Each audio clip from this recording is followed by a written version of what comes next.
Thank God it's Friday. Welcome to the show. As usual, I'm talking about Makotige, and I have the beautiful ladies. Today is an Adire Friday. It's not just a regular Friday. Yes, it is. We are all representing our culture in Adire fabrics. Yeah. How are you doing, Obia? Doing amazing. 2 announcements quickly. Again. So we're still taking registration for your View Ladies Hangout for Valentine's season.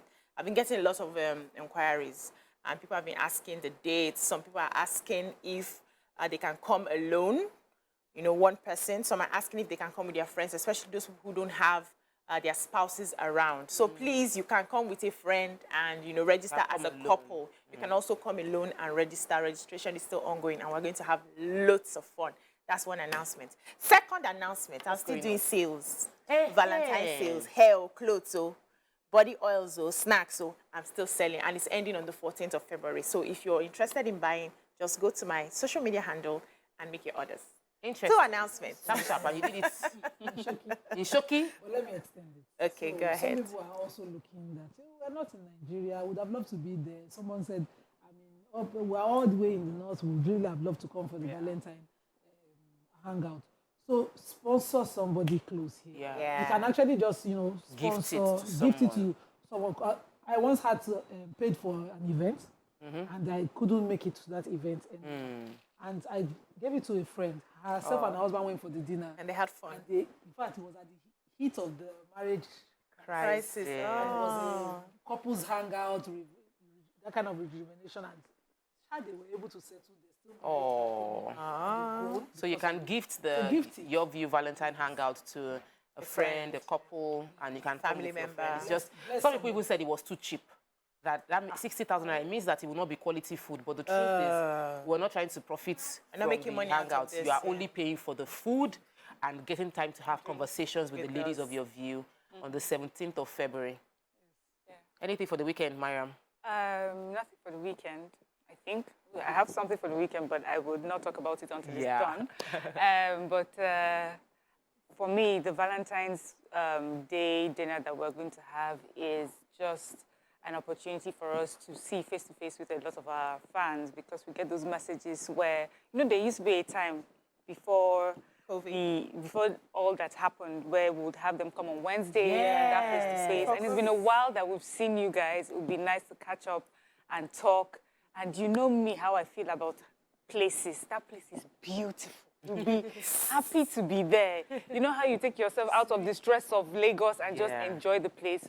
It will be so worth it. So we're looking forward to having you and having a lovely time. And there'll be food and drinks. Don't mind the price. The price is your View price. I wanted to have love and greetings from Tinkan yesterday. Oh, you were stuck in Tinkan. PM. Wow. The rural police station, and all the police officers are your View fans. I hope they're coming for our dinner. I hope so too. They're watching, and you know, it was so much fun just relaxing with them, catching gist. Oh, it wasn't like you were stuck in traffic. No. Oh, I was there for legal business. I was like feeling for you, like maybe you were in traffic in Tinkan. No, why would I go all the way to Tinkan? I wasn't enjoying. I was working. So I have announcements. Valentine sales going on at Rep 360. Okay. Yeah, and you can get the details on social media. And then I'll be traveling, which means that I have hangouts in the UK and in the US. So London, Glasgow, and Manchester. Get set. I've already posted the details on my Instagram page as well as Facebook. You can get the details. Let's hang out if you're in the UK. While the people in Nigeria are having their own fun, we will have our own fun together. Let's take a quick break. When we return, we'll go through the front pages, stories making the news. Stay with us. We'll be right back.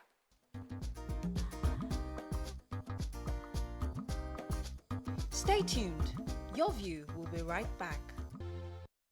Thanks for staying with us. So we'll start the front page review with The Nation. Major headline: more banks close branches for lack of cash to pay customers. And in other news, SAN's CBN must obey Supreme Court ruling. Sadly, over 2,000 dead in Turkey, Syria earthquakes. NDIC set to pay 30 failed banks' depositors. And there are two beautiful pictures. I love the picture of the Adires. I think that happened in Lagos, all for Tinubu Shetima 2023.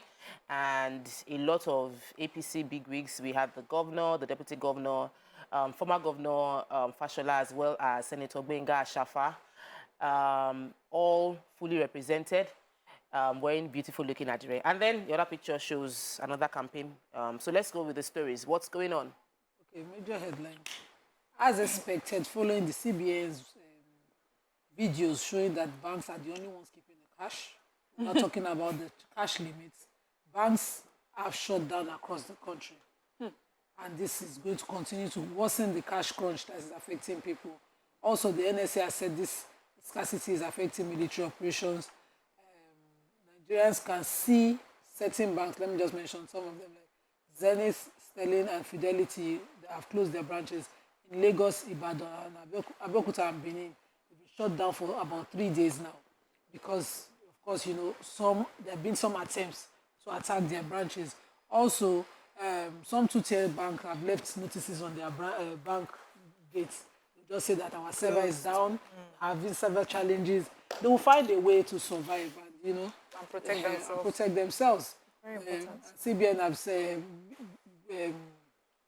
at the course of this, they put restive videos out there due to this restive situation that we have across the country, saying that they've supplied cash to the banks. Without addressing that is the cash limit.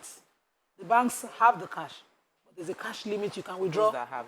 So it's either you deal with that Even or have you the know. cash. I have another story on it later in another paper. EFCC has appealed the ruling of a Kogi State High Court that ordered the remand of its chairman, Abdul Rashid Bawa, for contempt.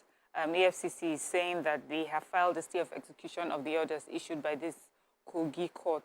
And if we recall, the order was issued over a case involving Ali Bello, who is identified as the nephew to the Kogi State Governor, Yahaya Bello, and EFCC. So, and also the Kogi court, apart from asking for his remand, has also ordered that the IGP to ensure the committal order was executed, just as he awarded 10 million naira against the EFCC. This is an interesting, you know, what's happening is interesting, and I would like to see, you know, where this ends. Yeah, so Nigeria Deposit Insurance Corporation, NDIC, said it has realized enough funds to pay all depositors and creditors of all the 30 closed microfinance, primary mortgage, and deposit money banks. So it's calling on depositors and creditors of the affected banks to come for verification and payment of the money that are in excess of their guaranteed sum. So this was said by the Managing Director and CEO of NDIC, Malam Bello Hassan. And he said this during their special day at the 44th Kaduna International Trade Fair. So he says the deposit money banks, primary mortgage banks, payment service banks, and mobile money operators were all insured up to 500,000 per depositor bank. Those of the microfinance banks were insured up to 200,000 per depositor per bank. So he's now saying that they have won the case, you know, against the shareholders, and now money is available to pay all those people who have lost money when these banks close. So they have to just come to the website, come with their information, and then they'll be able to get their money out. I think this is good news for Nigerians who have lost money. Sadly, we'll still have to keep talking about our heart goes out to Syria and Turkey. The toll now hits 20,000, over 20,000 killed. And obviously, because of the cold, there are no hopes of getting more people out of the rubbles. As of, this happened Monday morning, and today, Friday, they said about 6,500 buildings collapsed in Turkey, and 16,000 people died in Turkey. Now, Syria had like less damage, but Syria also has, over the past 12 years, been fighting internal civil war. So they don't even have the, people are now, UN is transferring aids from Turkey into Syria to help out those in Syria. Really, our heart goes out to everyone who's suffered the loss, and our Nigerian brothers that are caught in the cold, because a lot of them now are homeless because their houses are broken down. But what can we say? Let's just keep praying for the best, that we never have such natural disaster in Nigeria, because only God knows how we can handle it. Yeah. The Punch, major headline, new Naira. Confusion deepens as CBN deadline ends today. Presidency CBN silent on the Supreme Court ruling. Banks, customers await Emefiele's directive. One dies in Lagos-Ibadan road crash. Sad story, you can see the picture. Council reviews training has 14,000 nurses join Japa train. Suspects arrested for killing Ogun couple, son. VC, ASU disagree as federal government shuts university. Buhari orders setting up transition panel on Valentine's Day.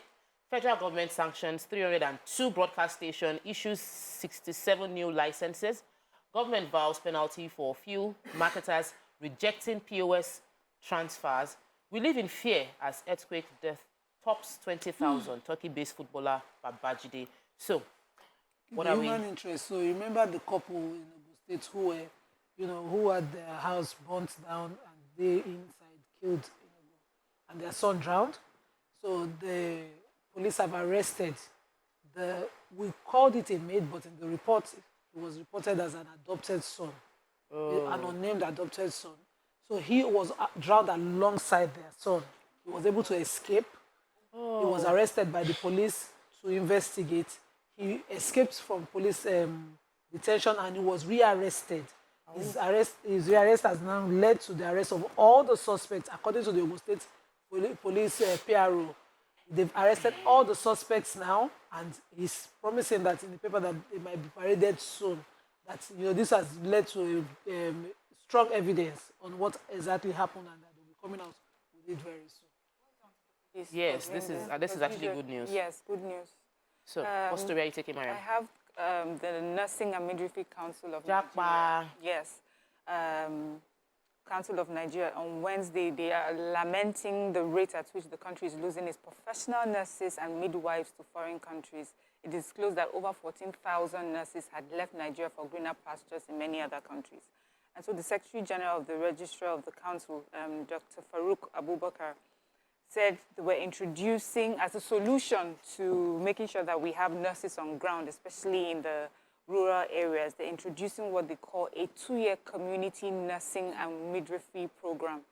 And this is that for those in nursing school, they would go to these rural communities and do a 2-year program. This to make sure that we have nurses on ground, trained nurses on ground, who will also train, and then after that 2 year, they will now go on to continue their studies. But he's also asking the government that to do even better, we need to increase the admission quota in schools, grant approval for the establishment of more colleges of nursing, and accredit nursing departments in eligible universities in the country. I like how it sounds, but I don't know how many Nigerian nurses would want to go into the rural communities.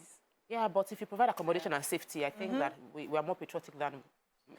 Can we provide accommodation and safety? Yes, that's we what have to provide Housing accommodation. outside the urban areas are actually very affordable. Really? Especially even outside Lagos. Are we talking about the same Nigeria with all the issues back and forth? I'm just saying because of the fears. I'm not saying that. Okay, security. Yes. So if you talk about security, accommodation security must be provided. But I think that if the community takes ownership, knowing that they will be getting good health care, they must be the ones to say, we protect our nurses because they are providing us good health care and it is possible. Good accommodation as well. And make sure that there are facilities there for them to work with. Yeah. When we return, we'll continue with front page review. Please stay with us. We'll be right back.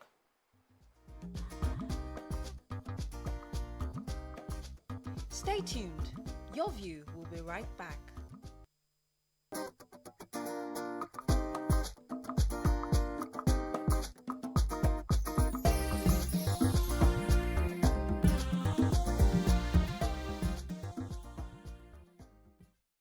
Thanks for staying with us. We're still reviewing the papers, and in Punch, BC has a story. So Nigerians, especially bank customers, are still confused and they are not certain about what is happening with the CBN.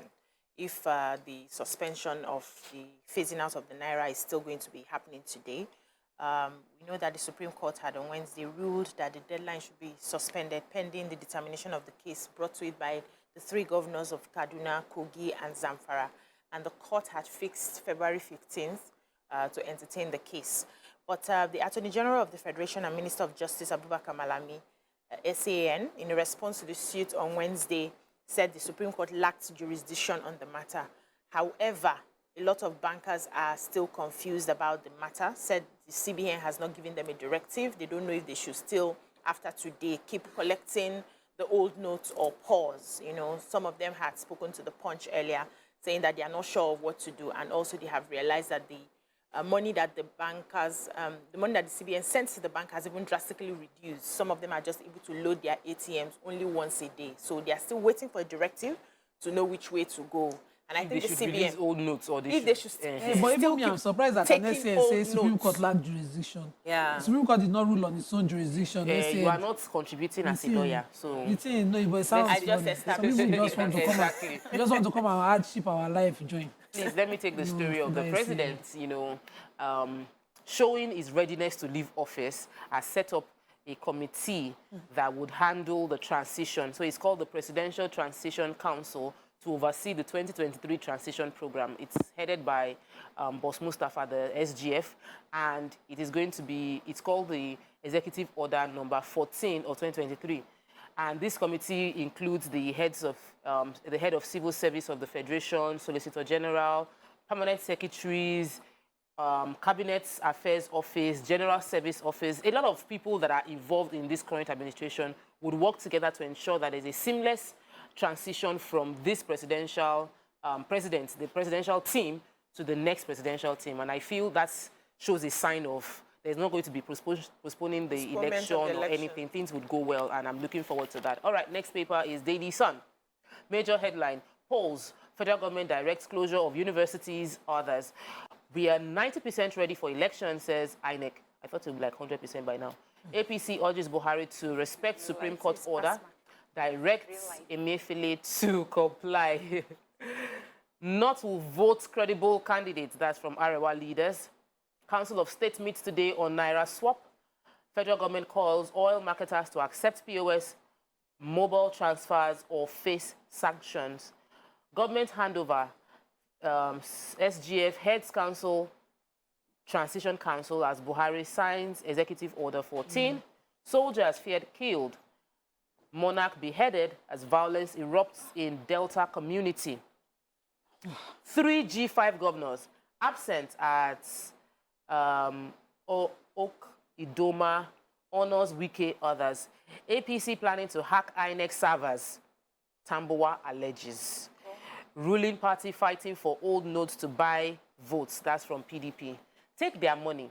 Give us your votes. Obi tells Nigerians. And final story I'll be taking here. Abia Guba, Supreme Court affirms Emenike as APC candidate. So many stories. So I have the in the Sun. Ipman story. So good news. Ipman has announced that they will start lifting petrol from the Ijegun-Egba tank farms in Lagos at 172 naira per litre. And speaking on that was the chairman of Ipman, Mr. Adebowale Olujimi, who says the NNPC has delivered 150 million litres this month to the tank farms currently, and they're discharging that at the jetty currently. Okay. And that is hoping that, the products will now be sold at the right retail price of 180-something naira per litre. Hopefully, with this, we'll see all the queues ending. That's all I want to take. All the remaining things you see inside the story do not really concern us. Concern a federal government. They should please deal with it. But to the one that affects our lives is the good news that he has shared. Okay, Northern Elders Forum has declared that the region would vote credible candidates in the forthcoming general election. The Director of Publicity and Advocacy, Hakim Baba Ahmed, said it took exception to a statement that's been credited to Chief Ayo Adebanjo, that's the leader of the Pan-Yoruba group, Afenifere, who said that Nigeria would be doomed if it failed to elect the Labour Party candidate Peter Obi as president. The forum says that it took note of these comments, and for them, they find, to say the least, they find the statement irresponsible and condemnable. It's the worst thing that can be said in promoting a candidate, but that is the business of the candidate. We do not, and then he goes further, says that these elections will not be won by threats and insults. Nigerians will not be scared from exercising their choices freely. The unity and survival of Nigeria are not dependent on politicians who think that they can intimidate citizens or instigate actions that would subvert a credible election and peaceful transition to the next administration. Anyway, he ends this by saying the North is committed to supporting a credible election under peaceful conditions and will support any candidate who emerges as the leader through it, and so on and so forth. Yes, Right. so there's tension in Asemoko, a fishing community in Dokwa East local government area of Delta State, as a result of the clashes that has claimed so many lives. So among the victims is a traditional ruler who was beheaded according to local sources. There was also another unconfirmed report saying that 4 officers were also killed when their military patrol vehicle was ambushed by hoodlums. At the time of filing the report, they said the cause of the crisis is yet to still be established. Another local source said the hoodlums ambushed the army personnel in an attack, killed 3 officers, and others sustained injury. And another officer died at the Federal Medical Center in Asaba. Some people are saying that the crisis is between 2 local communities in the area, but they don't know exactly what is happening. They've confirmed the killing of the traditional ruler, but the spokesperson of the police has not confirmed the killing of the army people. Okay, so federal government, good news for all the students who were scared that they will be... Oh, okay. Let's move on to Tribune. Major headline. CBN keeps mum on Supreme Court order, blames new note scarcity on hoarding. Your money is safe, NDIC assures depositors.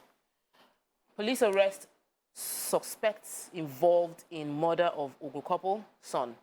Federal government threatens sanctions against filling stations rejecting POS. Cargoes trapped in Lagos port as banks suspend operations. Nobody can pay duty. That's from ANLCA. Article in Kano promises to restore its commercial status. Polls. Federal government orders closure of university for 3 weeks. Buhari begins May 29 exit process. Sets up transition committee. And what story are we taking first?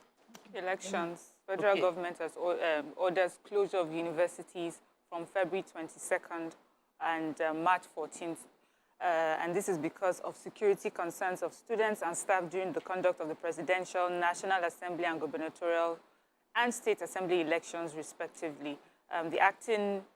This is acting on the directive of the Minister of Education, Madam Adamu, and the National Universities Commission. That's just a... Right. So, according to the General Manager, Corporate Communications and Stakeholder Management of the Nigerian Midstream and Downstream Petroleum Regulatory Authorities, former DPR, they said that it has come to their attention that some retail outlets are not accepting the use of POS machines or transfers to buy fuel at their filling stations. Yeah. And they frown at this behavior. They said this is causing untold hardship to Nigerians and that it should be stopped with immediate effect. They also threatened to sanction such retail outlets, petrol stations that, refuse I can't this. wait for that sanction because it happens to us. We had ATM and they now directed us to somewhere right within their compound where we had to buy money so that we can now use in their place. Exactly. So it was a racket round tripping. Yes. So the story about cargoes being trapped, who has that Yes, story? I have the Please. story. So many cargoes yesterday were trapped at the Lagos ports of Apapa and Tinkan because of the suspension of operations of the banks. So they are not able to pay for their duties, and so they are not able to move their cargoes inside the port. And if the banks do not open, they will not be able to. So this is causing even more gridlock. Yes, in that area, they are still hoping and waiting till the banks open so that they can get money and make payments. That's So there was no activity Would they yesterday. be suspending they won't go into demurrage because you know that No, demurrage it will happen, Abi. happen. Ah. Vanguard, final paper we can take today. Old notes will obey Supreme Court ruling. That's from federal government. That's the only one that said they would actually obey. Every other person was like, they are quiet.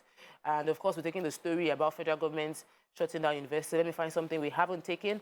Currency swap policy affecting military operations. I think we mentioned that. Maureen Alagawa named NSITF CEO as federal government reconstitute board.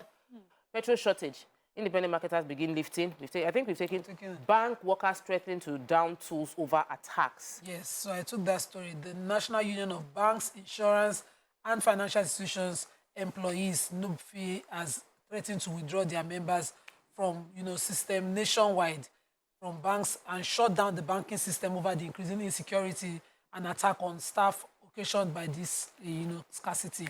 And they condemned what is happening. They've also called on the CBN to urge the CBN to review the withdrawal cash the withdrawal cash policy limit that is affecting them. That is because it's stopped at 200,000, and the it has affected over 200,000 POS operators across the country who also cannot get cash. They are the ones who lay siege, lying down across banks, hoping to get withdraw beyond the limit. So this sad. Has to be reviewed. I love that this is coming from an institution or a group of bodies that, you know, the CBN can understand, of like minds.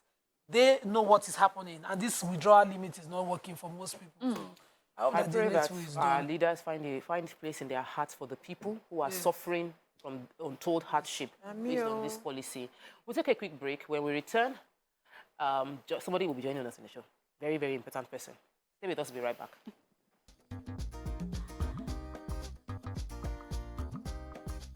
Stay tuned.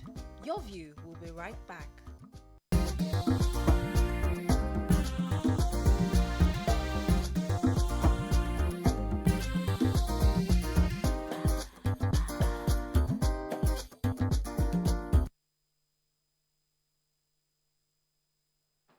Thanks for staying with us. Joining us on the show today, I said earlier, is a very special guest. The Deputy Governor of Lagos State, Dr. Obafemi Kadri Hamzat, is joining us. He will be speaking on the Governor Babajide Sanwo-Olu's re-election bid, why Lagosians should vote for him, and what they've done with the current mandates over the past 4 years. You can join the conversation by calling us on 081-270-53687, or you could tweet to us at TVC Connect, #YourViewOnTVC. So my first question is the question that is very obvious. Welcome, welcome, welcome.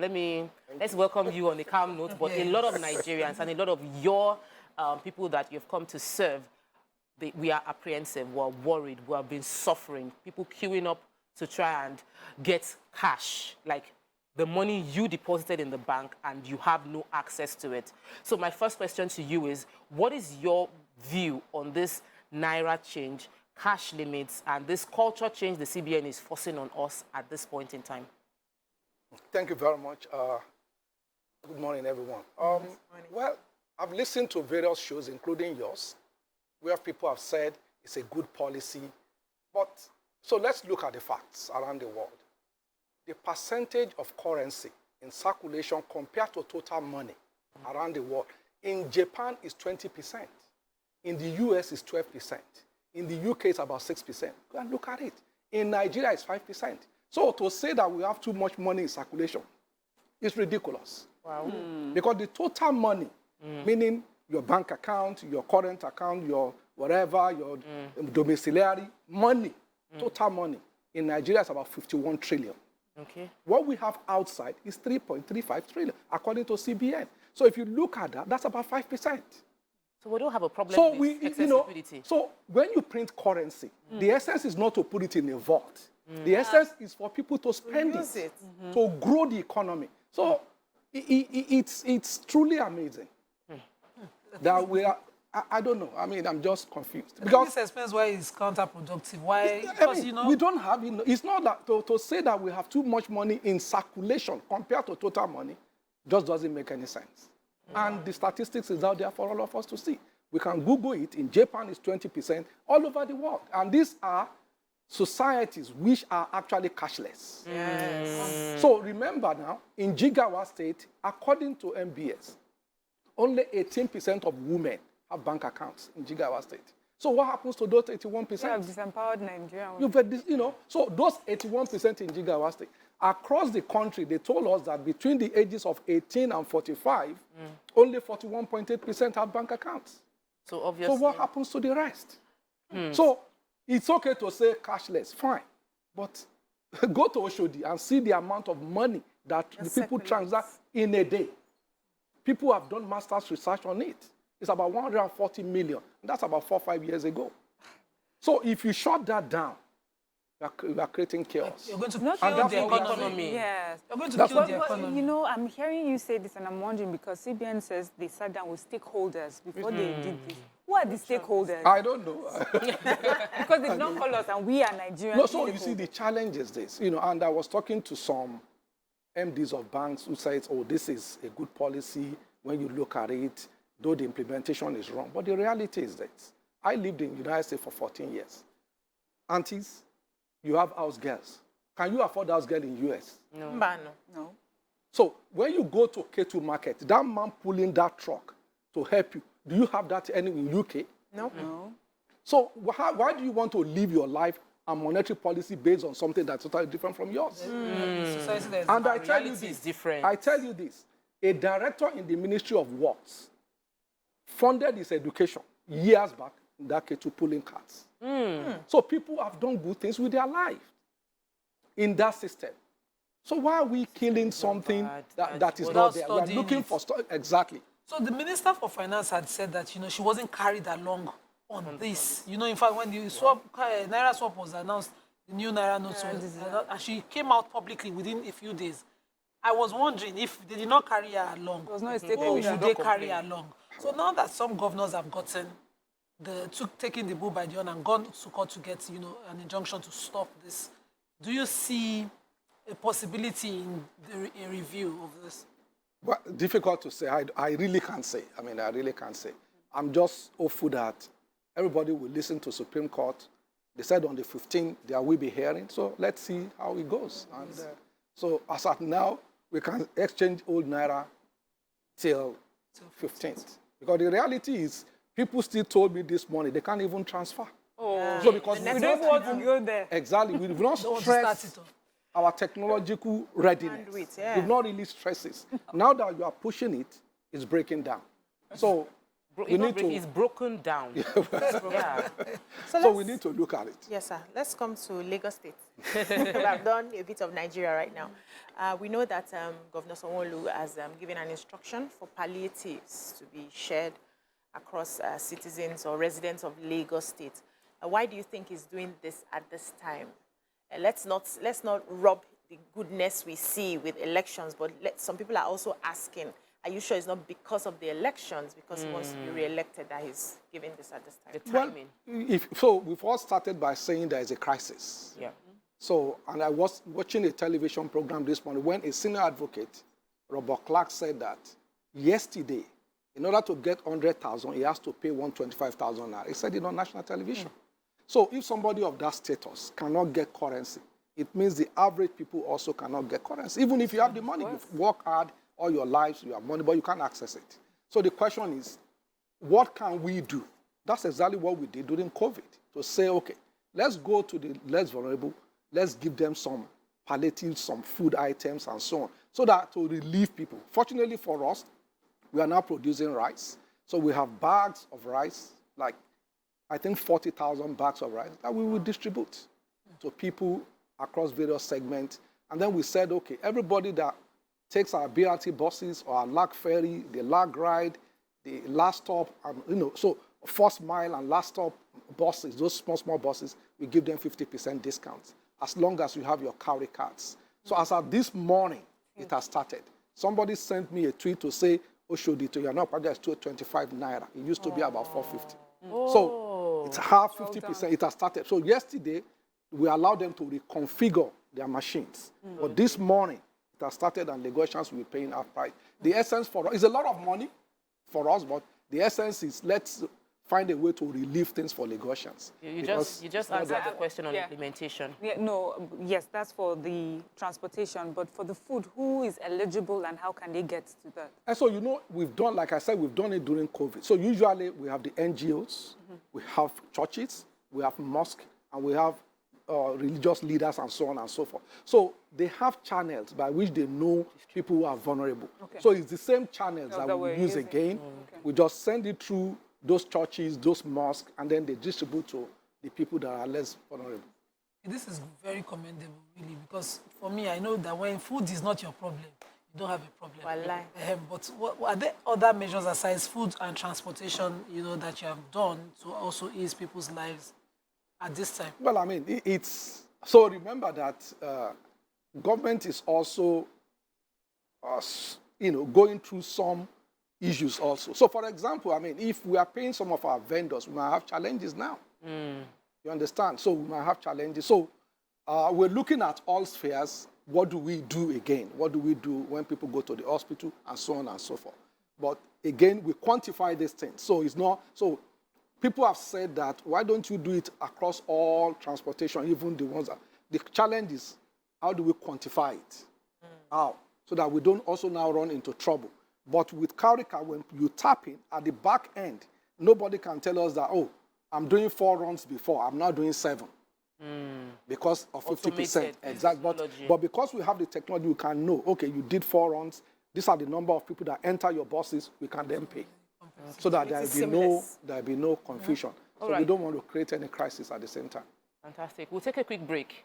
When we return, the Deputy Governor is still with us. You can still call, you can still contribute. We'll continue the conversation after this break. Stay with us. We'll be right back.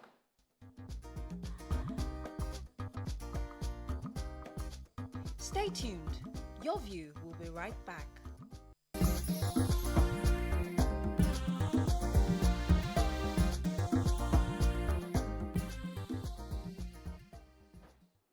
Thanks for staying with us. We still have with us the Deputy Governor of Lagos State, and we've discussed extensively about the Naira, change in Naira, as well as the palliative that Lagos State has instituted. If you have enjoyed the discount by using Cowry card, please call and tweet so that other people will know that it actually works. It's working, yeah. Yes. So let me take you to another question concerning transportation. When the president came to launch the Blue Rail line, we did not hear word. Everywhere was Blue Rail. We had when the governor came on the show, he mentioned it. When the commissioner came on the show, as in, like, it was this. When are we going to start using the Blue Rail?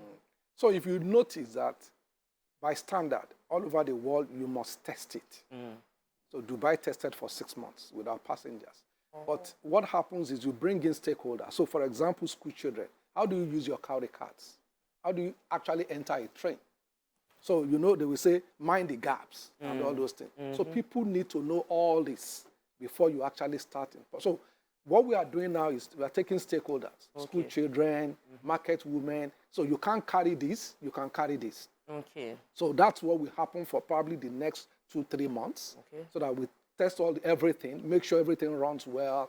That's where you do all the cracks, and then you are able to start the process. So by stakeholders, you mean, I love the example of schools, children. Are you going to be writing to schools, organizing kids to sensitize them on how to use the facility? Absolutely. Or exactly is Absolutely. So basically, you know, you write to schools.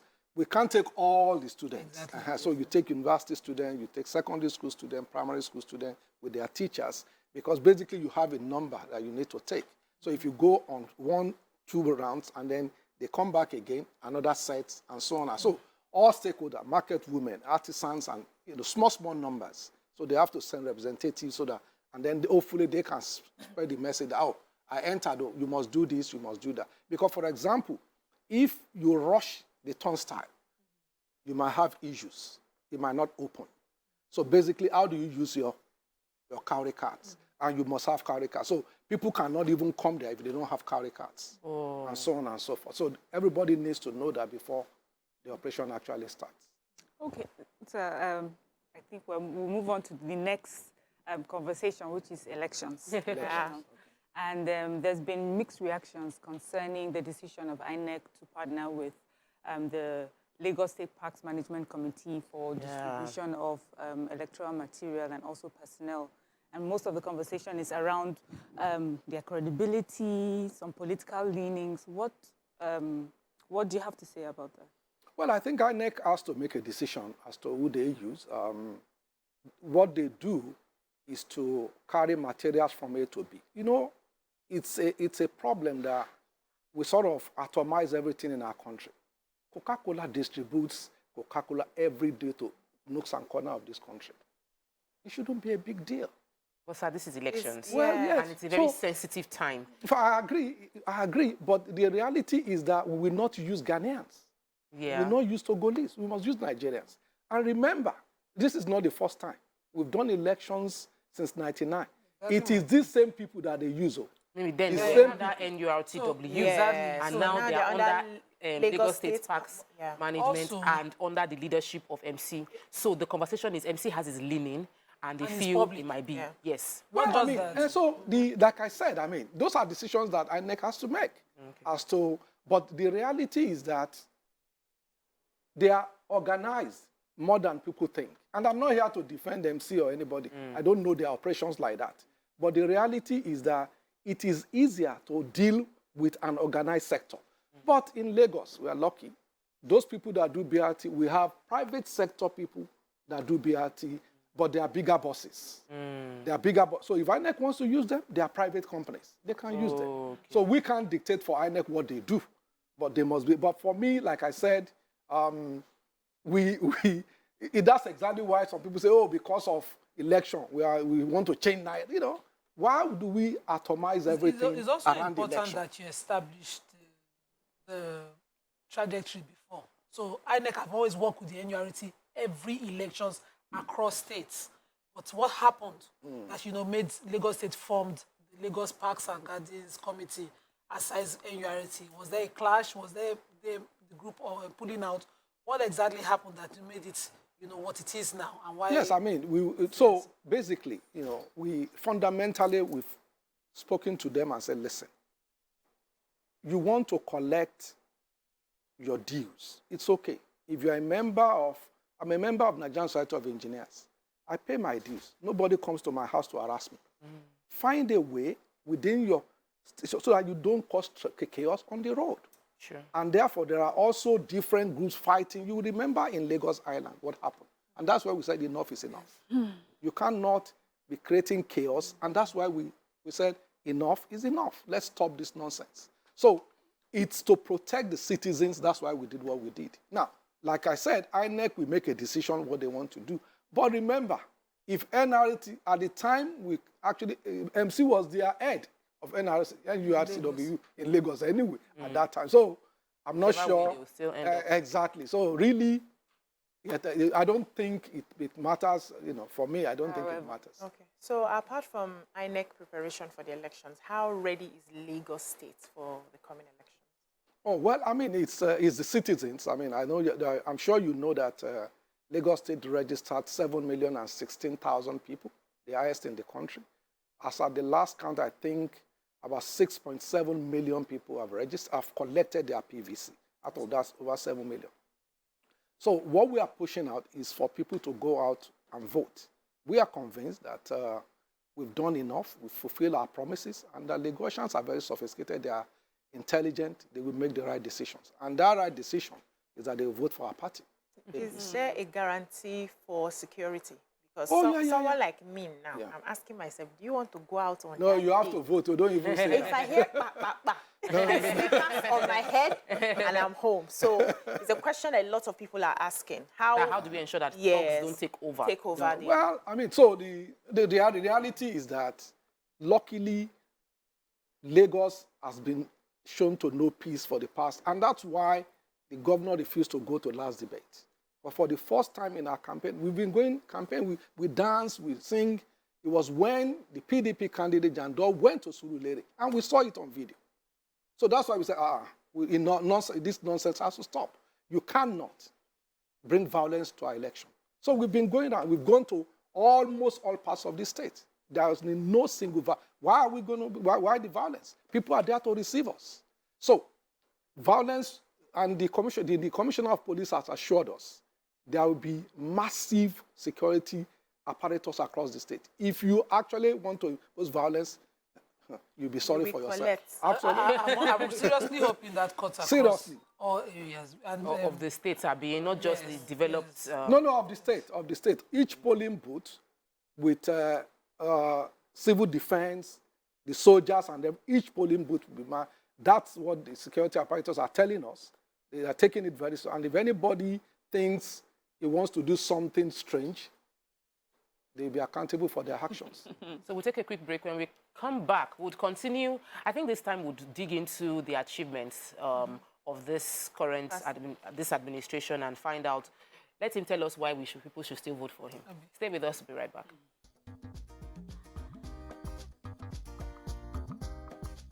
Stay tuned. Your View will be right back.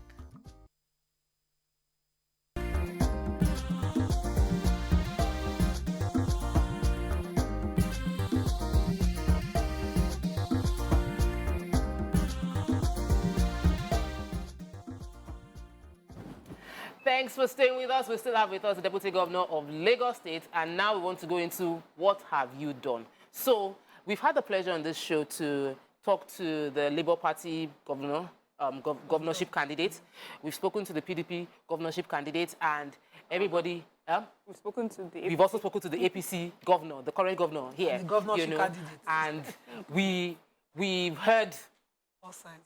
both sides. We've heard no, they did not do anything. The number is not the right thing. They are saying this, they are saying that. But let's start with where we have been, which is transportation and road infrastructure. It is a major concern for Lagosians. Every time construction is going on, our lives literally pause because it's a lot of traffic on the road. And there are some places where there's still no major improvement, even despite the fact that a lot of work has been done. So what would you say, what would you highlight as your major infrastructural achievement in terms of roads? And which area would you acknowledge you haven't done enough and you're looking forward to face those areas and if you get re-elected? So the way to look at it, I'm a data person. People say, oh, you've not done anything and so on. Lagos has, as of 1999, Lagos has about 9,219 roads. Okay. Only 7% were tarred in 1999. Today, it's 58%. So we've been making gradual process. Now, the number will keep increasing because societies are developing faster than government. So to say that, that's wrong. If you say the facts and say that, oh, this has not been done. So in terms of transport, part of the problem we found out is it's not just even good roads. It's how we use the roads. Yeah. And that's why we realized that Lagos, for example, roundabouts don't work for us. It was something we took from the colonial time, and then we just think it's working. It doesn't work for us because of our density. So Lagos has a density of 211 cars per square kilometers. Now, Anambra has 11. So you cannot then use the same model that works in Anambra in Lagos. So roundabout, so that's why you see Lekki 1, Igodo, and the rest that we are taking away the roundabouts and using signalization. So it's to say that we are a state that is, in terms of size, we are very small, 0.4% of the landmass of Nigeria, but we are hosting 11% of the population. I like the fact that you spew data, so... Yeah, so because it's important for us to understand that. So to say that, there will be traffic in Lagos. There will be traffic because the number of cars that we have is 10, 15 times more than any other state in Nigeria. And then we have a smaller land. Yeah. So it's not like Niger State that is 8% of the landmass of Nigeria and has about 10% of our cars. So scientifically, we see that we have. So the challenge for us is how do we utilize our roads? And it's part of the problems that I mentioned before. That's part of the reason why we created the park. We wanted to have control because part of our challenges is that people park inappropriately, especially our downfall drivers. So how do we make them responsible? How do we make sure we can track it? Those are the issues for us. So we have a command center where we can see where the traffics are. So the moment there's a gridlock in 6 areas in Lagos, there'll be traffic. And we know those areas. And so the challenge for us is how do we build our roads better? So we pick roads based on traffic usage. So it's not because I like you or I don't like it. No. So what is the traffic bearing capacity of that road? How do we discharge traffic? And that's what makes decisions for us. So we are sorry that sometimes you have to inconvenience, but we have to build the roads in order to make life easier for our people.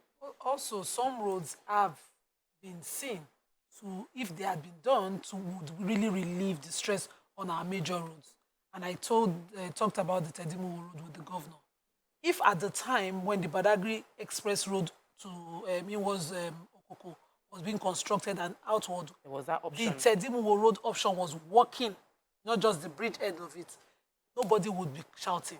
Because even though it wasn't done, it was the alternative that the commercial buses started using. So we just saw them, everybody destroying the road and worsening the living conditions of people on that side.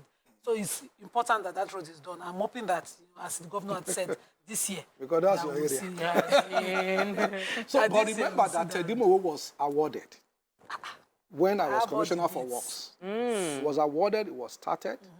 Unfortunately, it wasn't completed. But that's not the story. The story is this. You must also look at what is happening. So, for example, we are doing Bubamarua along that your axis, which some people call Badmos Road, right? So, Bubamarua now is concrete because we know that Ijegun-Egba, where you have all those tank farms, NNPC have told us about 40% of the total PMS usage in Nigeria comes from that place. But in our meetings with NNPC recently, they've begged us to stop construction of that road, and we've stopped. It's about 55% completed. Like we said, it's concrete, so it must cure for 11 days, whatever, before you can do everything. But we've stopped it because they said that it's hindering supply. So we will stop the road temporarily to make sure at least, let's see how this... So you must also look at the situation. The other things happening. And of course, so, and remember, transportation and traffic management is just a component. You must also think about health.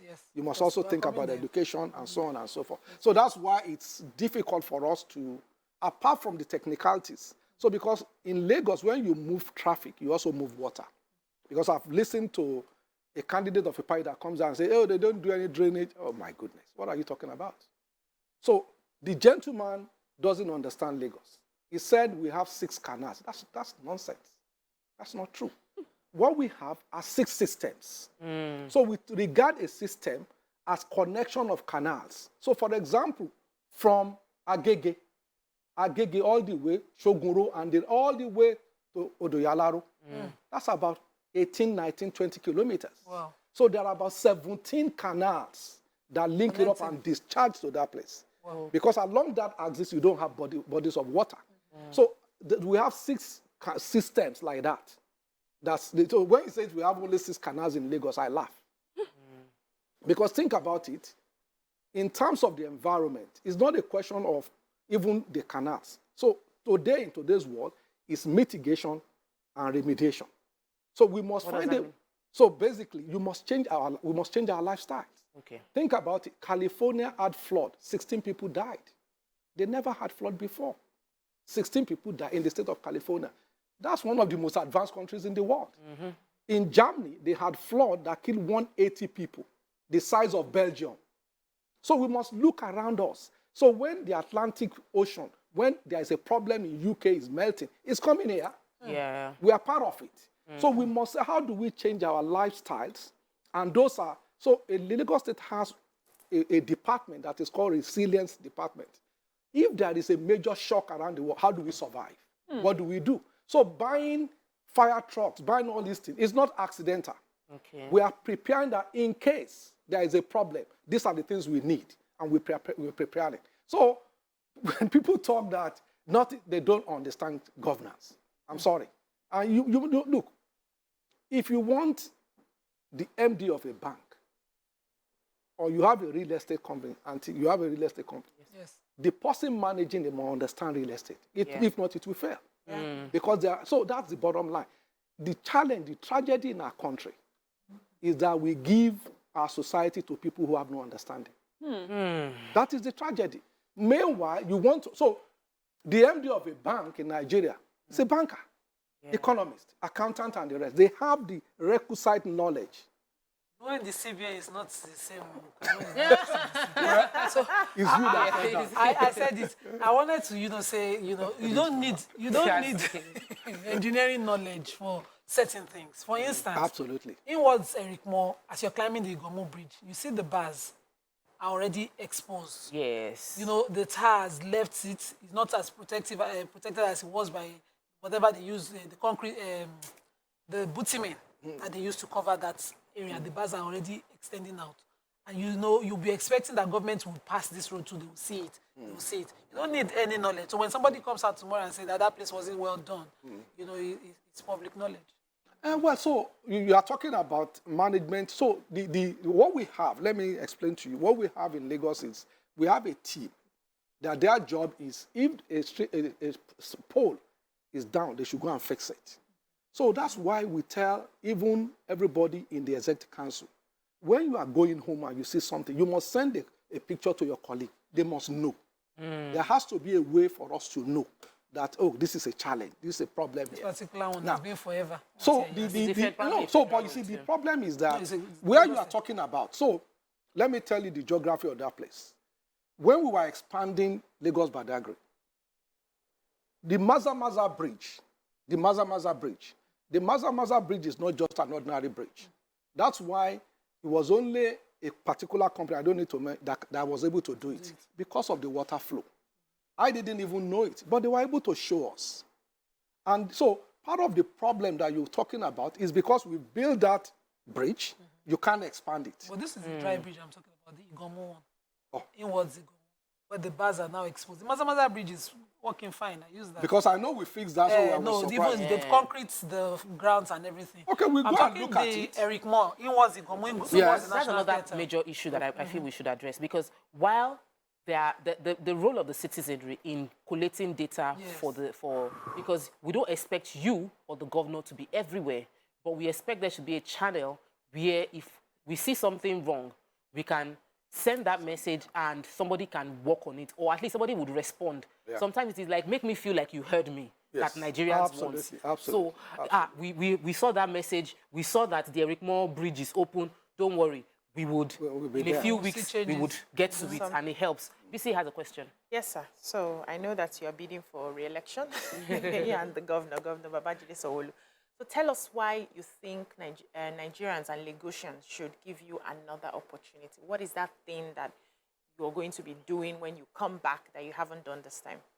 Well, I thank you very much for that question. So, as you know, the needs of people will always be there. So no government will be able to realistically finish. If not, there will be no need for government in the US or so on. So because our needs are always dynamic, and they are as such. So for example, let's look at each sector. So for example, in health, every bed that you provide in a maternal hospital, studies have shown that you save 10 lives. Every bed. When I say bed, I don't just mean a bed, meaning with the medical whatever. That's what started the idea of MCC's, Maternal Child Center, that we are building. It started during BRF. We've expanded it.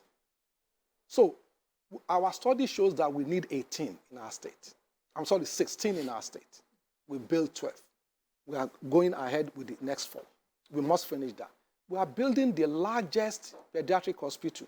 Everybody in Lagos know that hospital, Lagos Island.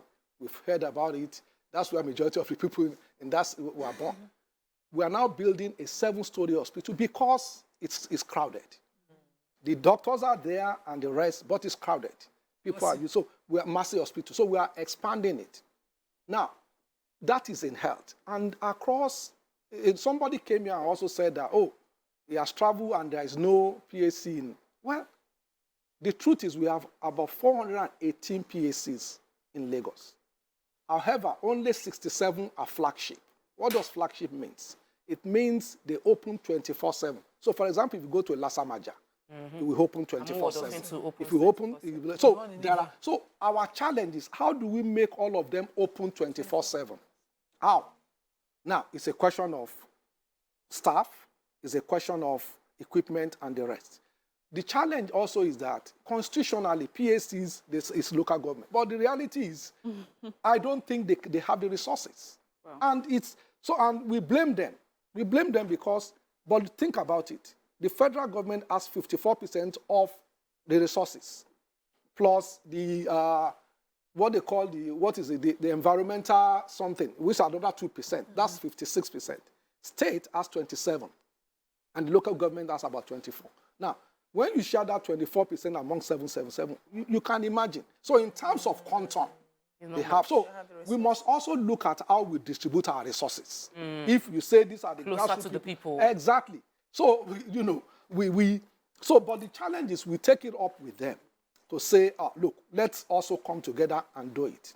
Now, the reality is all those 57 that are, it wasn't 57 when we came into government, but we've gotten into that. So, for example, at Ajiromi Felodu, one just became a flagship because we've built it up with Obalende Ikoyi. Now, the question is, in certain areas, like VI, for example, like Ikoyi, for example, there are not many PACs there. Because, well, it seems the majority of the people there will not even use, majority, not everybody. So, it's not as active. And what we've done in Lagos is that if a doctor resigns or leaves, because I know we've said about it or whatever, Japa, they don't need approval of governor. It's already there. You must replace it. If a teacher retires or resigns for whatever reason, you must replace. So we have automatic replacement strategy for our doctors and for our teachers.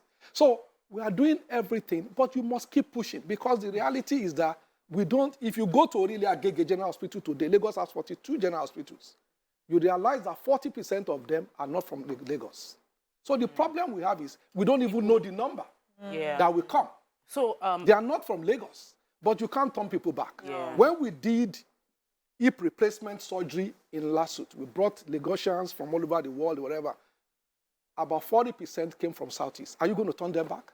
We can't.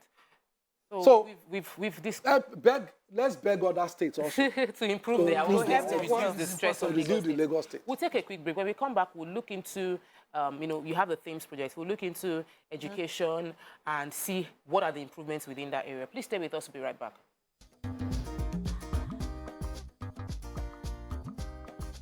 Stay tuned. Your View will be right back.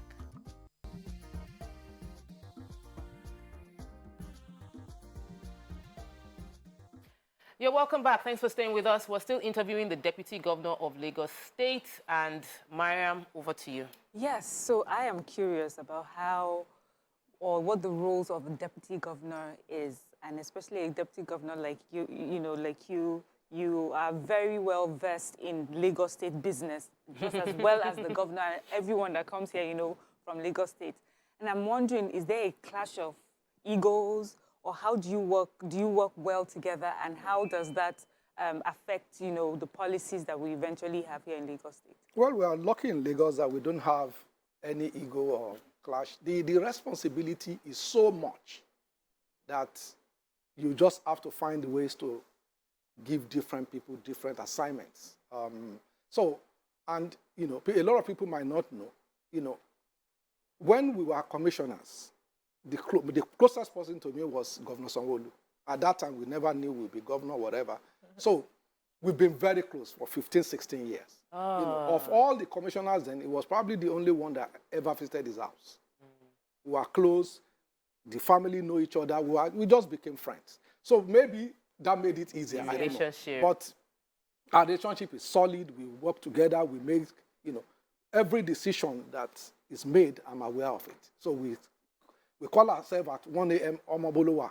And then we come, we start talk. This is my thinking. This, what are you thinking? And so on and so on. So we have no issues. That's why we're able to work together. I really like that. I would like us to go back to achievements, because really, at the end of the day, Lagosians feel like there's something about this election. This election is giving Nigerians options. And even in Lagos State, there are options. And I would like you to, once again, address, we've spoken about health, we've spoken about infrastructure. I would like you to talk about the achievements within the educational sector that you're very proud of. Well, basically, we're building standard schools, meaning instead of the normal chalk, we're now using whiteboards. Vetland School, for example, is an example. Elemoro School is an example. We are building standardized schools across the state. We're renovating buildings, but that's not the most important. Building is good, but buildings don't teach. What teaches are teachers. And, of course, the conduct of the students. So, basically, counseling is back in our schools. So that, we've all been in primary schools. We do stupid things, right? So when we are growing up, we think of various things, we do this. So counseling, guidance and counseling is back in our schools. And, our teachers are extremely important because furniture will break, windows will break, you can replace them. Our teachers, children stay in primary school, for example, for 6 years. Our teachers will be there for 30 years, 25 years. So if we don't take good care of them, it's a problem. And that's why, for our teachers, we've done massive trainings for our teacher because it's okay for you to have the knowledge, but how do we impact it to a 6-year-old child, a 7-year-old child? So today, a lot of our public schools are better than a lot of private schools in Lagos today. Now, the first thing is this. Every teacher in our school is qualified. So what do I mean? He has certification. He has gone through educational training. So it's not that I have a BS in mathematics. It doesn't mean I can teach it. I might know it, but so there are skills to teach. Have you gotten that skills? Every teacher in public, primary, and secondary school that have that. Now, for our teachers also, we've given all of them the tablets. Oh, yeah. That allows... Let me pause you on that tablet note. Let's take a call from Yakubu. We've lost about 2 calls when I'm trying to get your point. So, Yakubu has called in from Dokwemo. Welcome to the show. Good morning. Hello. Hello. We can hear you. You're live. Yeah. Good morning. Good morning. Good morning to Deputy Governor of the State, in person of Mr. Hamzat. Good morning, sir. First and foremost, let me begin by thanking you. Like governor, like deputy, we have been lucky in this state. From Ashwad-Bola to Tinubu to Fashola and Ambode, and then now we have the best brain that handle the Lagos State matter now. And then I would say that let me even thank you, sir, because there was a time you were with Mr. Yori this morning. Meanwhile, I complained that very particular day that was the road from St. Joseph down to number 1, that the road was so bad. But as I'm talking to you now, the road has been fixed. I really need to thank you for that. You did well because that day you promised that you are going to look into it, and then it has been looked into. Having said that, the cowrie, you mentioned cowrie. The cowrie card that we are using, yes, it has been working. I've tested it. The percent has been reduced from Oshodi down to Yanokaja now. It's 225 Naira. Yes, it has been working. I can testify to that. At the end, you have TW, sir. I can tell you for free. Because you made mention earlier that you are sensitizing them in order for them not to cause hold up and all that. They are still collecting money on the road. If you can be able to look into that for us, and then we'll be happy. Then, I can also tell you that you made mention of the other party that come to your field, because I was the other party last time. If you want to demarcate a working system, sir, with due respect to the other party, I don't need to say something else to them, but you need 1,000 lives to demarcate the working system like Lagos. Because Lagos is working, the citizens of Lagos can testify to that. Even if anybody don't testify to it, here in Dokwemo, I can testify to that because when you want to demarcate a working system, you need 1,000 miles. So if you can see, if they are able to say something on the studio, you see that they were bringing maybe period to 1999 picture.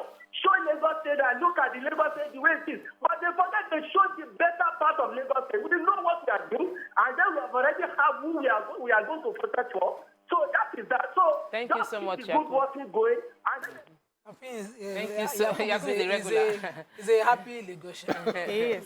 Thank you so much. So, well, you were explaining about the tablets. We've heard extensively about how that has improved. So every teacher has a tablet. You know, when we were growing up, there is this lesson notes. And it's a problem in the sense that my lesson note will probably be different from yours. Even though the subject will be the same, the topics will be the same, but the way we customize it will be different. So the challenge is it takes them time. So now the lesson note has been developed. It gets downloaded to the tablets, and then we can geolocate you as a teacher. Because part of the problem also is absenteeism.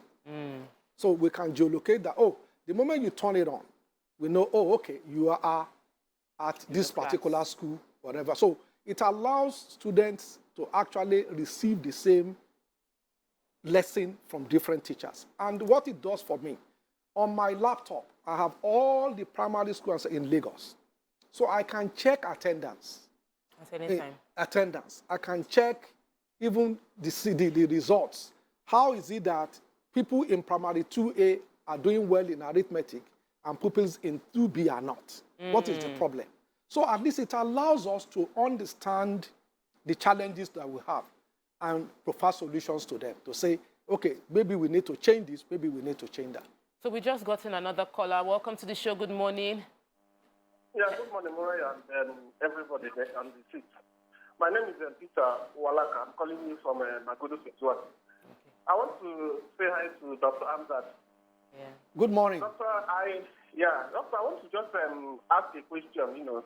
Number one is, I was not been so happy, you know, see you and Governor Sowolu campaigning, because if we don't need campaigning, I'm an Igbo man, see, I am from Imo State.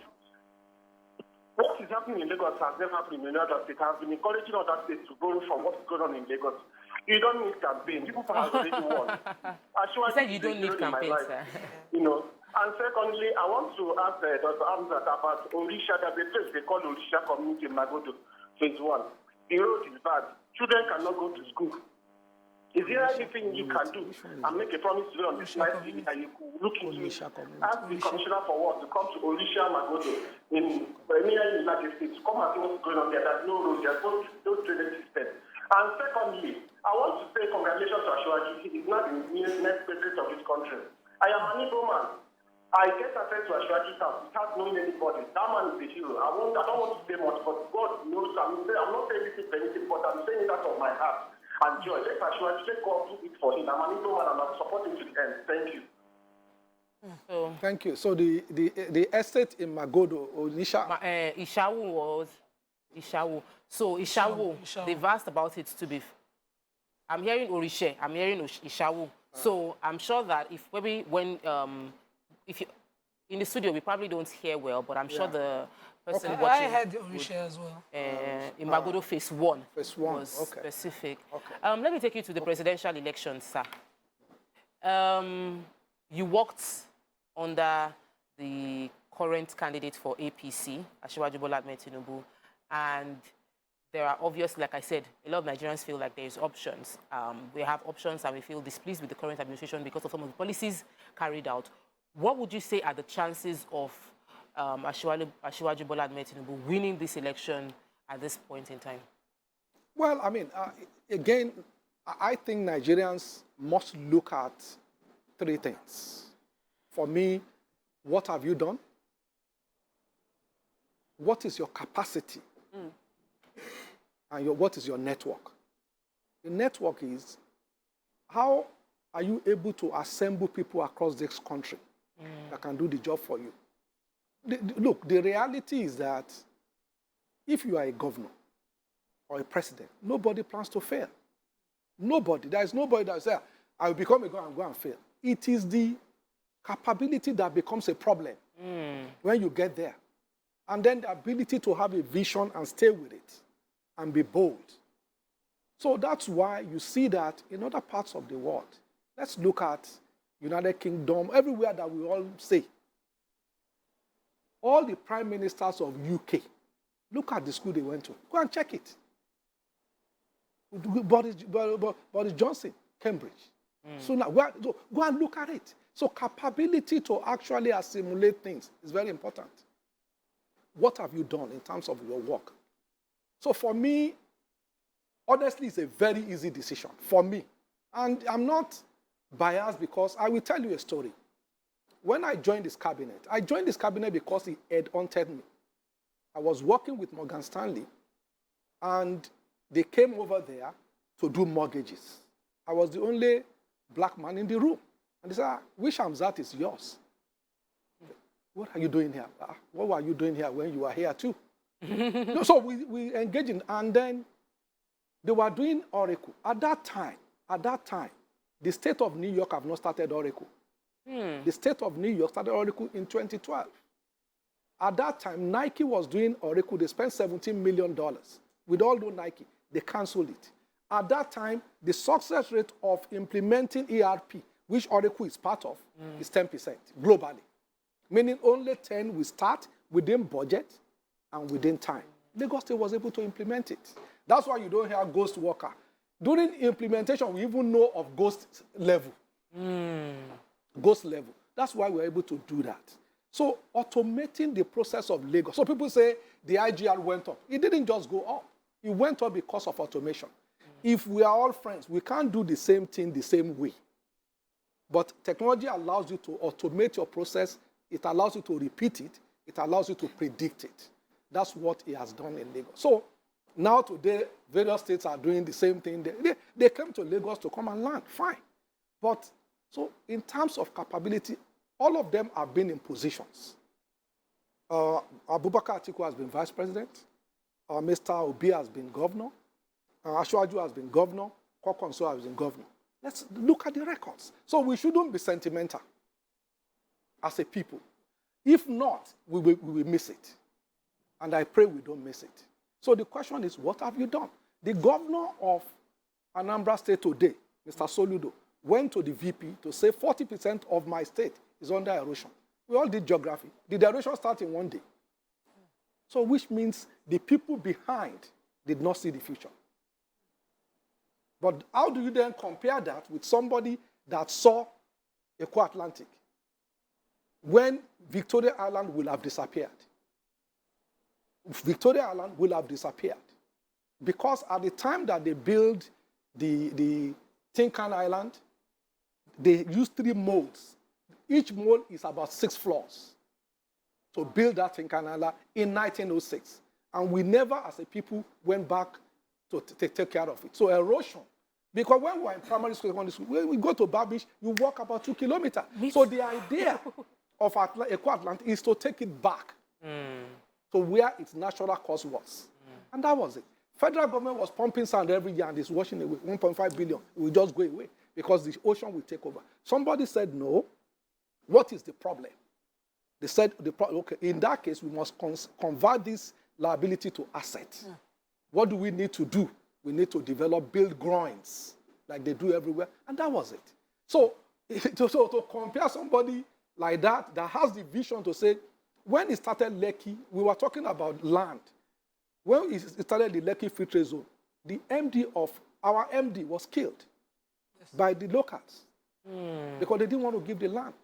We said, look, it's better for you. What are you doing with this land? Now they have 5% stake in that land. Today is the highest industrial place in our country. Today you have the port there. 3 times the size of Apapa and Tinkan. 3 times the size.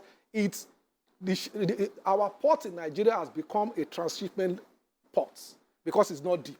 So they will stay in the middle of the ocean and then they will be using small to come and carry. So ships that are supposed to come, discharge within a week, they stay 3 months. So it doesn't make sense for them to come to Nigeria. They were going to Togo, for God's sake.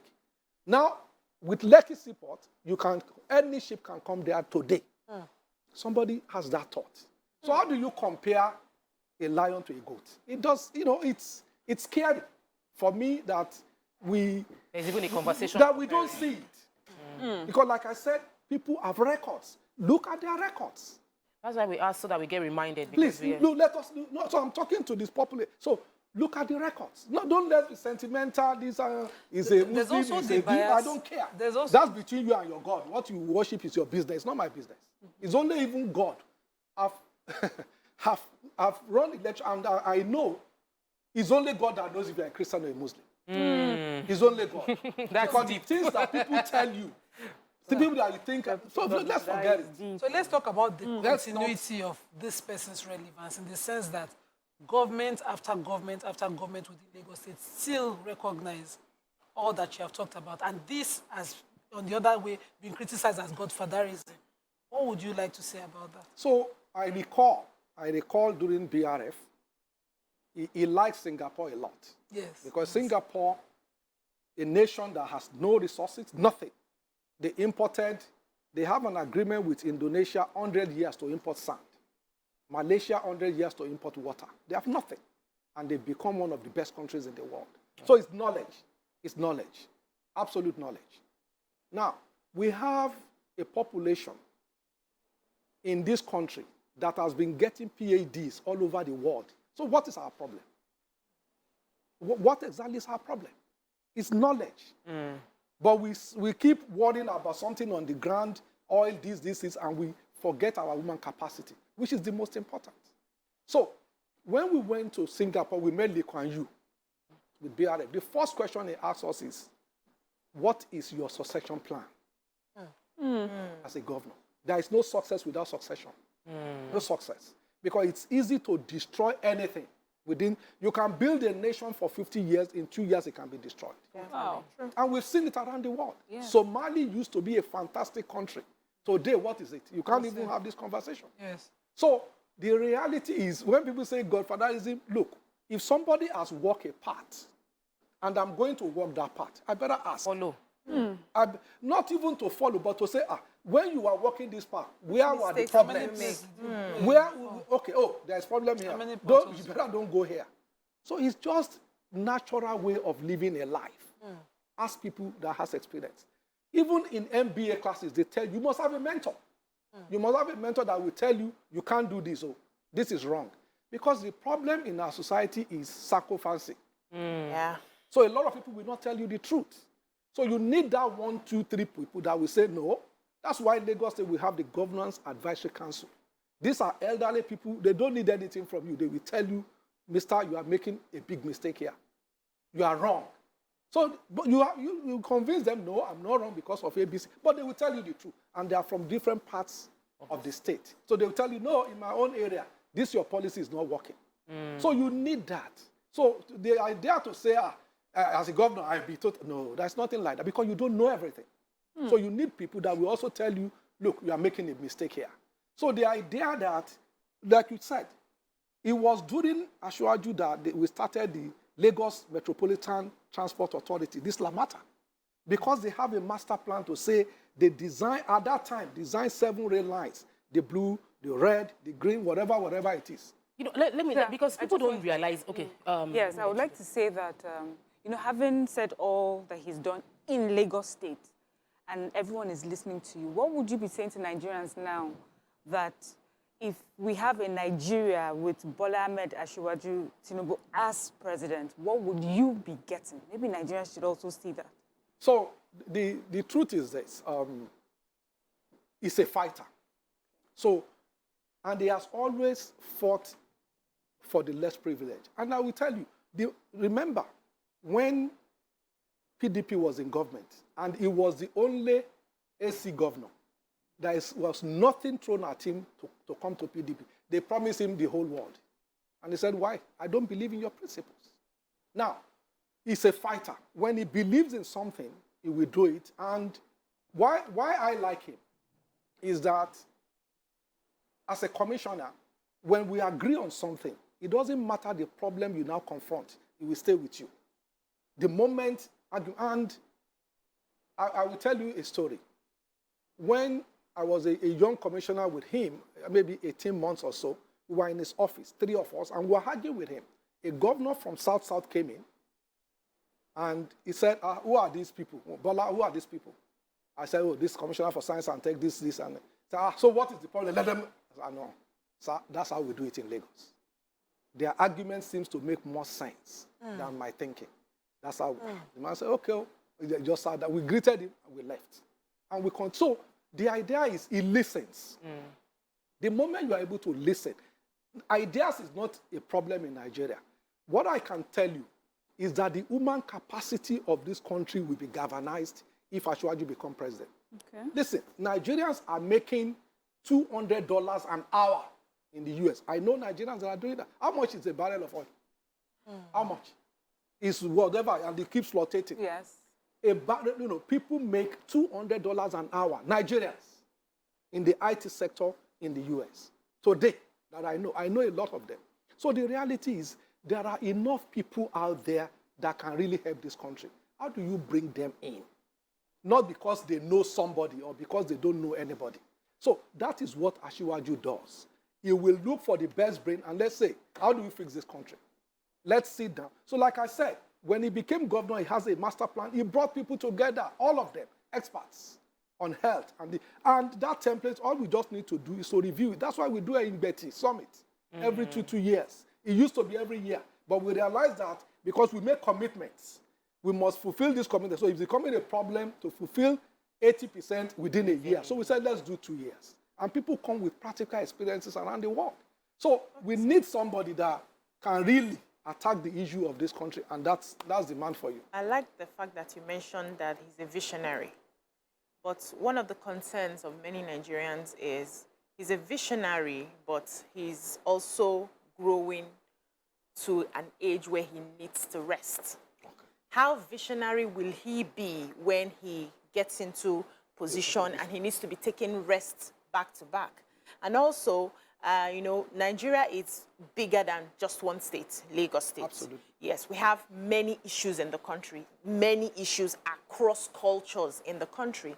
Now, do you think that even with having a blueprint on what he intends to do, he will be able to cover the needs of Nigerians across the cultures, across the states, across the local government? Do you think that capacity is still there, considering that he's getting to an age where he needs to rest? Well, I mean, thank you very much. It's a legitimate question. It's a very nice question. So there are two components to life. So as you also age, you tend to have better experience, but less energy as you age. And that is natural. But like I told you, the job of a president, in my view, is easier than the job of a governor, in my view. And I will tell you why. A president has over 600 parastatals. Let us look at a country that I just mentioned, Singapore. It's the parastatals that get jobs done, not ministries.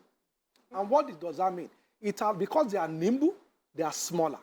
So your responsibility as president is, okay, how do I make sure that I have the right people, the right organizations to do this job and monitor? Monitoring today is technology. So like in Lagos, like I said, we have a dashboard. So I can monitor the Ministry of Health. All these projects you say you are doing, is it being done? Where are we? So remember what Vice President Atiku said then, that they spent $1.6 billion or whatever, and there was no power, because there was no monitoring. By the time they realized it, everywhere is bush. And he said that there was no executive council meeting that they held in the last 18 months that did not give approval on power. But who was monitoring? They meant well, but there's no deployment of technology to monitor that. Okay, you said, oh, you are doing this. Those are the governors, the Fasholas, the Sanwo-Olu that do well is because they have a monitoring model. So Asiwaju, we have a monitoring model. Now, if you read the Renew Hope, what are the things that is said there? Commodity exchange. How is it that we produce cocoa and we don't determine the price? We are stupid. I'm sorry. The reality is that our farmers do everything, but when... We cannot negotiate better deals. All these countries don't produce a single cocoa, and they determine the price for us. So let us have a commodity exchange where we, just like stock market, where we determine prices of within Africa. So we started Nigeria first. So what that does, it gives farmers more advantage. They know that their product will sell. Until if you go to Taraba State, I served in it was Gongola then. Taraba State. Taraba State can produce rice in 3 months that can feed this country. I can't testify to that. No, I know. I know. Go read it, you know. I've been to Mambila. It's green all through the years. It's green all through the years. So the reality is we have this information. How do you now get it done? Managing. So you need somebody that, first of all, understand that this is possible. Because whatever you can't see, you can't achieve it. So he's a man that can see that this is possible. So how do we now make farming easier for farmers? What do we need to do? So those are the challenges that Nigeria has. And honestly, in terms of capability and capacity, it is important that we get somebody like him there. Like you said, the age... Oh, okay, I'm sorry. As in, I can't believe that we are out of time and you have shared so much. Thank you for spending your Friday morning with us on Your View, and I'm sure that a lot of our audience have learned a lot more about this Lagos State administration and what has been done, and more importantly, they've been reminded about the achievements of Asiwaju Bola Ahmed Tinubu to understand why you should be voted for. Once again, thank you so much for coming. Thank you for having me. Thank you, ladies. Thank you. All right, that's all we can take on today's show, the last show for the week. We'll see you all next week. Bye. Bye-bye.